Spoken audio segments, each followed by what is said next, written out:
And we can use ISQ readings as a management or communication tool. I'm obviously in private practice, and one of the things I do is I send back a letter every time I treat a patient. And in that letter now I include a listing of the ISQ readings for that particular patient.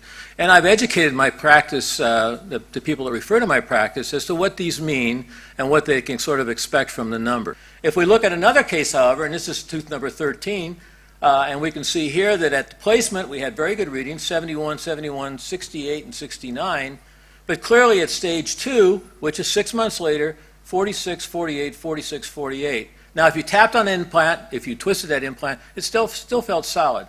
But clearly this implant's failing.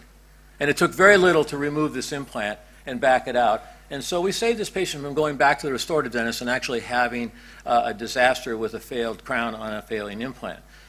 So in closing, what are some takeaway thoughts that we can have with this device? I've integrated it into my practice so it's a completely, totally important part of the practice. Every patient gets Osstell readings in all 4 quadrants. And we can see that it's an excellent and it's non-invasive device for measurement of implant stability. And I emphasize non-invasive because a lot of my colleagues in Portland, Oregon use the reverse torque technique where they literally try to unscrew the implant before they send the patient back to the restorative dentist.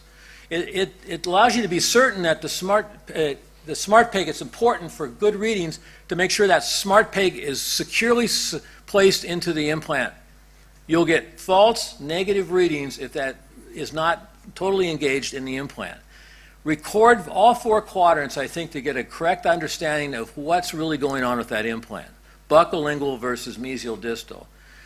You may be able to tell, at least subjectively, where the weak point on the implant is. For instance, these anterior maxillary implants that you're early loading, you certainly don't want these implants in a protrusive load because of the fact that you'll see if you start doing a lot of this that the weak point is buccal and often palatal.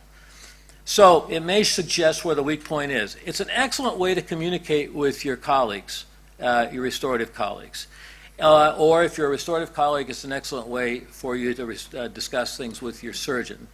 And I think it helps me improve my results. It makes me understand where I can do things more aggressively versus less aggressively. And finally, I think it eliminates sending a failed implant back to a clinician and going through the process of then having to redo the entire process, which, like Danny said, is a matter in my practice, we redo everything at no charge. So the less we can do of that, the better off we're going to be. So I want to thank you, and I want to thank Lars and Osstell for this kind invitation to come to Scotland. I hope that you've gotten an opportunity to see just how I do this in a private clinical practice setting. Thank you very much.